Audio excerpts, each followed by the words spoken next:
From the heart of Philly, this is CBS News, Philadelphia.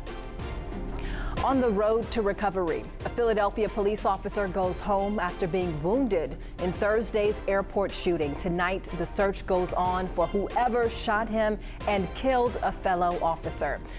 Good evening, I'm Aziza Shuler. It was an emotional scene in Center City. Officers standing at attention as the recovering officer left a hospital.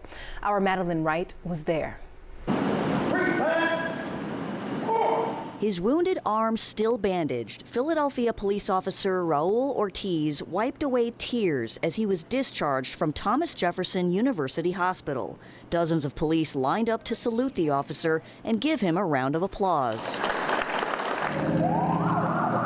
A group of police officers then escorted him on the drive home. A happy day to see him get out of the hospital knowing that he's on the road to recovery as far as his arm, but it's really his mind and his heart are going to need some time to heal. Officer Ortiz survived a shooting that left his friend and colleague, Officer Richard Mendez, dead. The two were shot while confronting armed car thieves in a parking garage at Philadelphia International Airport Thursday night. Emotionally, I'm hanging in there. Police Officer Eddie Lopez, president of Philadelphia's Spanish-American Law Enforcement Association, says he knew Officer Mendez for 21 years. This is a loss not just for us, it's a loss for you, the civilians of Philadelphia, to lose an officer that came into work every day and did the job. Officer Lopez says he's been in constant communication with the fallen officer's family. He says an effort is underway to pay for the college tuition of Officer Mendez's daughter, who goes to Temple University. My members are not just members, they're family members to me. So whatever the daughter, the wife needs, we're there. Meantime, police are working round the clock to identify the suspect seen in this video, wanted in connection with the deadly shooting. Interim Commissioner Stanford says it's a tough time for the department. The tons of support and love that have poured in over the past few days, a number of elected officials, even a call from President Biden yesterday, to just give that support, I think is what our women and men need to know. The community supporting police and police leaning on each other for comfort as the city mourns a fallen hero. In Center City, Madeline Wright, CBS News, Philadelphia. Thank you, Madeline. And just moments ago, we learned that the reward for information in this case has increased. According to the Fraternal Order of Police here in Philadelphia, it stands at $225,000. Time for the next weather forecast on a soggy Saturday. Here's a live look at Center City. The streets are wet and the temperatures are indeed dropping. Meteorologist Andrew Kozak, you're back with us. I'm so happy to have you here. Wow. But we have a string of wet weekends. 6 in a row, Aziza. Yeah. Yes, this is the 6th weekend in a row that we've had some sort of measurable precipitation. It has not been a good time for weekends in Philadelphia. Sure, during the week we've had some really nice weather. Remember just a couple days ago, 70s and sunshine. Far cry now with an area of low pressure off the coast. We're dragging in some of that moisture. It's actually 2 areas of low pressure that kind of converged into one over the last 24 hours, and that's why we have several rounds of rain, heaviest of which have been across the Jersey Shore from LBI to Atlantic City and all the way down to Wildwood and Cape May. And this is where we're going to continue to see moderate to even heavy rain at times over the course of the next couple of hours. There's the boardwalk at Ocean City. Obviously, no one's really out there, and this is what Center City looks like with a little bit of low cloud and fog cover. Yeah, it's not a very nice night at all. It is chilly, it's damp, it's 48 degrees in Allentown, 52 in Philadelphia, and in Wilmington, around 59 in Wildwood. Tonight down to 49 in the city, more showers, breezy, chilly. With a north wind at 10 to 15, it could even feel like the lower 40s out there. Here's what's next. A couple of dry spots for Sunday. We're going to go over the forecast for the Eagles tomorrow because a lot of you may be headed up the road to watch them play at MetLife Stadium. We're going to talk about that. Phillies forecast for Monday and Tuesday. And of course, your 7-day planner, and we'll see if we're going to make it a 7th weekend in a row with rain. All of that and much more to come with your full forecast in a few minutes. In just a couple of minutes here. Aziza? All right. Thank you, Andrew. And you can keep an eye on the forecast anytime. Just head to cbsphiladelphia.com/weather. Now to the latest on the war in Israel. Today, U.S. Secretary of State Antony Blinken is overseas trying to find a way to get Americans out of Gaza before Israeli forces start an expected ground war. CBS News correspondent Bradley Blackburn has more. The U.S. believed it had secured a corridor for Americans to escape Gaza, but Egypt still has not opened the gate at the Rafah border crossing. This American citizen is trying to get his family to safety. He said the embassy called at 2 in the morning, telling him to be at Rafah by noon, but he still has not been allowed to cross. It is vitally important that all of us look out for civilians. And we're working together to do exactly that. Israel continues its bombing campaign in Gaza, targeting Hamas sites. Hamas is a terrorist group. Its only agenda is to destroy the state of Israel and to murder Jews. And it's important that the entire world see it as such. Israel has warned civilians to flee the area as it is massing troops on the border ahead of a planned land invasion. It has deployed forces across the country and is increasing readiness for the next stages of war. Israeli Prime Minister Benjamin Netanyahu visited soldiers in southern Israel, asking them if they were ready, and said more is coming. Bradley Blackburn, CBS News, New York. As the conflict continues, a pro athlete from Philly has now made it back to the U.S. after fleeing Israel. CBS News Philadelphia reporter Marcela Bayeto shares how he's thankful to be back with his family. After witnessing the devastating destruction in Israel, Jared Armstrong, an American who plays professional basketball for an Israeli team, is now back in the States. We caught up with him after his 15-hour-long journey from Tel Aviv to Los Angeles, where he was finally able to see his family.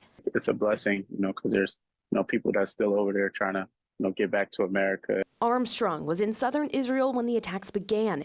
He was able to get farther north. Still, Armstrong feared for his well-being. He huddled with neighbors and teammates for safety. We spoke with him earlier this week while he was still in Israel. This was like Israel's 9/11. So I just saw a lot of, abandoned buildings that were burnt down. Saw a lot of, buildings that were on fire. Eventually, he made the decision to leave. He says it's an opportunity that not many others have. We have a travel agent through the league that we play in. See, my job requires, staying in shape, working on my game consistently. And that just wasn't available to do just because the safety matters. Armstrong has been documenting his journey since the beginning of the conflict. From driving through ruined communities in Israel, deeply saddened by the atrocity that's happening in Israel right now, to now in the U.S., where he's planning to return to Philly and continue his work holding basketball camps for kids with the goal of improving Black and Jewish relations and speaking out on anti-Semitism. Our community needs joy right now. And I think basketball and sports in general, at least for youth, is a way for kids, number one, stay active, number two, have fun, and number three, continue to learn and, embrace the community. He says he's blessed for the chance to be surrounded by family, but that his heart is still with all of those living in the midst of war. Marcela Bayeto, CBS News, Philadelphia. Stay with CBS News Philadelphia for continuing coverage of the war, as well as the impact on our communities. You can always get the latest on our website, cbsphiladelphia.com. Coming up on CBS News Philadelphia, working out in the rain, the Phillies were on the field prepping for the National League Championship Series. We'll get their thoughts on the matchup with the Diamondbacks. The public comes to the rescue to ease overcrowding at a local animal shelter that sent out a plea for help. And we'll introduce you to a local photographer who is capturing memories for generations. That's next.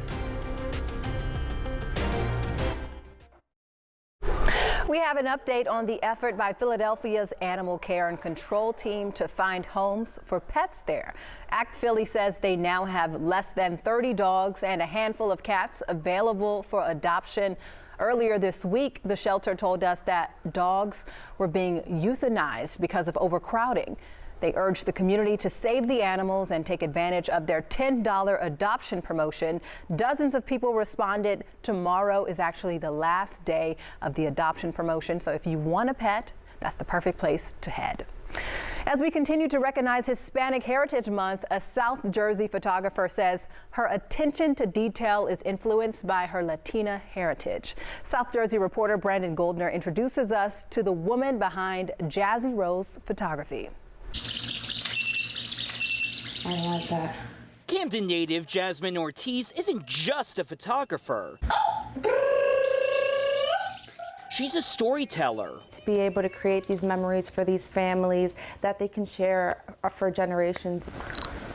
Ortiz's story began 7 years ago when she went to a department store to have photos taken of her newborn daughter, Rose. There were no props involved. It was kind of like, this is what we have, this is what you're going to take. She felt she could offer a better service to her fellow parents, so she started Jazzy Rose Photography. Just making sure everything is perfect, from their fingers to their tiny toes to the placement of their heads, and just capturing all the detail that I can. A self-taught attention to detail informed by her Latina heritage. My culture is rich, whether it's the food, the colors, the people, you know, the dance, just the traditions.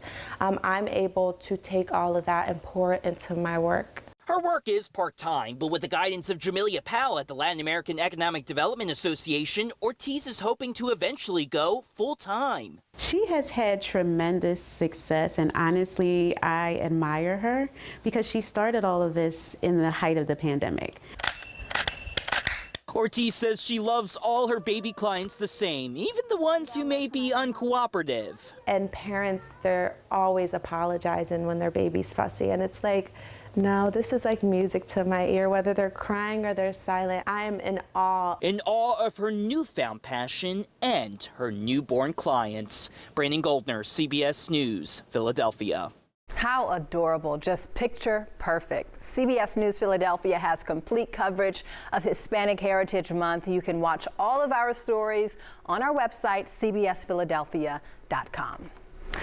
Highland Elementary School in Abington celebrated its 100th anniversary with a big fair today. Students, staff, retired employees, and their families gathered to play games and watch student performances. There was also a lot of memorabilia on display. Among the items, the bell from the original school building. The wet and rainy weather didn't slow down thousands of cyclists participating in the second annual Philly Bike Ride. The event celebrates all things Philadelphia. They pedaled past historic sites including Independence Hall, along with Penn's Landing and Kelly Drive. The ride ended with a festival with food and entertainment outside the Art Museum. Okay, it's good to know that the rain doesn't stop people from getting out. No, and you know what? It's a way of life right now with our sixth weekend in a row. Got to get used to it. Yeah, and we'll also see if we have a seventh, because that may end up being a deal, but we're also going to see some clearing. This is not going to last all weekend long even. In fact, as we get into the day tomorrow, we may actually break out with some sunshine. As I walk over to the big monitor, showing you what's happening out there, area of low pressure off the Jersey Shore. And of course, with the counterclockwise winds around it, we continually bring in bands of rain. Jersey Shore getting the worst of it right now with heavy rain at times, especially areas like Ocean City, Sea Isle, Strathmere, and all the way down to Cape May and the Wildwoods. Philadelphia, we've had scattered light to moderate rain at times. We're going to see more of this as we head into the evening. So heads up, if you're headed out on this Saturday night, it's not the nicest night. This is really a good night to stay in, honestly. Fire up the fireplace. Maybe the first time you've done it so far this season. Skyline shot not coming right now. We'll kick the camera around a little bit. 52 degrees in Philadelphia, Wilmington at 52, Allentown 48 degrees. Now with the clouds and the showers around the Jersey Shore still holding on to nearly 60 degrees. Areas like Wildwood 59, 54 in Atlantic City. All right, next couple of hours, not much of a change. Where we are now is pretty much where we're going to end up all throughout your Saturday night. Light rain through midnight, and with a little bit of clearing toward morning, we'll even dip into the upper 40s before all is said and done Sunday, even here in the city.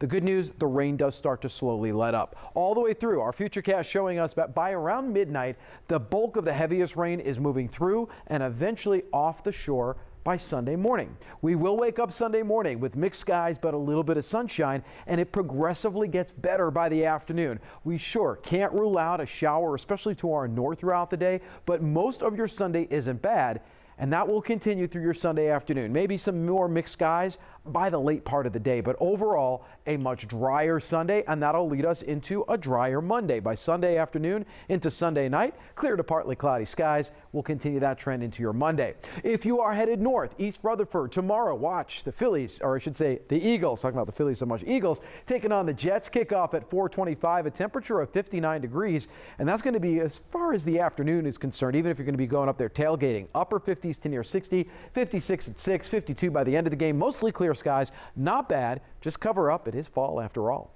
49 degrees for tonight. More showers, a little breezy at times, especially as we head toward the early part of your Sunday. Tomorrow, much better. 61 in the city, partly cloudy, and 63 at the shore. Lehigh Valley at 58 degrees. That's not all bad, but we will start to see a little bit of a break as we head towards your Monday. Phillies, Monday, Tuesday, play-in temperatures in the 60s. Not bad, but cover up. It's going to be cooler than last week's games. Meantime, Wednesday and Thursday, my personal picks of the week, hitting 70 by Thursday.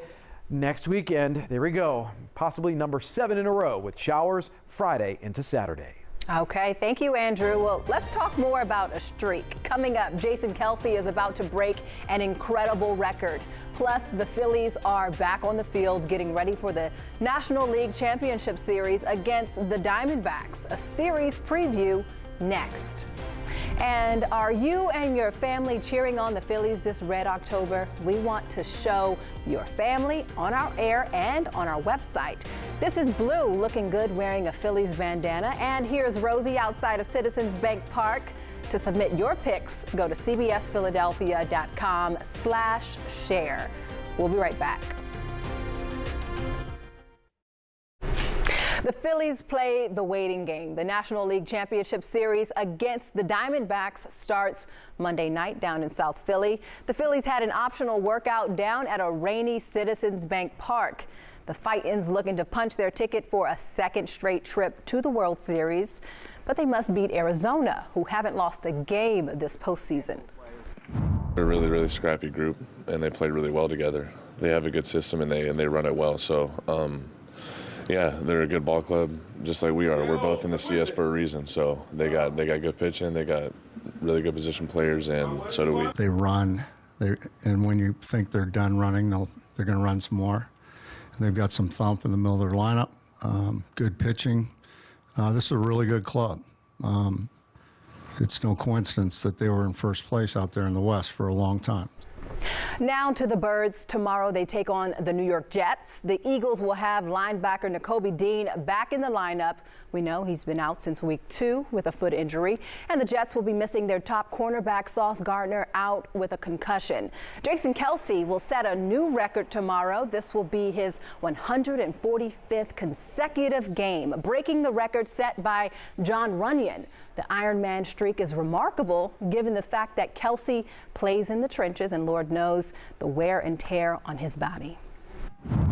This game, obviously, there's a ton of wear and tear on these guys' bodies, and the fact that he's done it for so long, so consistently at a very high level, it's a special thing. I just think that how he takes care of his body and things like that is really why he's, played so well so long, longevity, and I think a lot of it just goes down to his demeanor. He doesn't want to miss time or put it back up in and have that affect the team. So I feel like he really takes that to heart. Simply incredible. The Flyers on the road this afternoon against Ottawa. Before the game, former Flyers captain Claude Giroux was honored for scoring his 1,000th point. He spent 15 seasons with the Orange and Black. Late in the second, Claude strips Travis Sanheim of the puck and finds Brady Tkachuk for the goal. Flyers lose 5-2. The home opener is Tuesday against Vancouver. College football, 6th-ranked Penn State back in action after the bye week, hosting UMass. The game was hammer versus nail. No score in the first. Minuteman punt to Daquan Hardy. He makes a couple of guys miss, gets a block, and he's gone. 56-yard touchdown. Hardy had 2 punt returns for scores. Third quarter, Drew Aller finds a wide-open Theo Johnson for the score, and Penn State wins it 63-0. Next week, they play 3rd-ranked Ohio State. Temple on the road this afternoon playing North Texas State. And we're in the first quarter, game tied. Chandler Rogers to Jay Macklin for the 41-yard touchdown. Macklin with 6 catches for 163 yards and 2 touchdowns. Owls lose their 4th game in a row, 45-14. CBS News Philadelphia will be right back.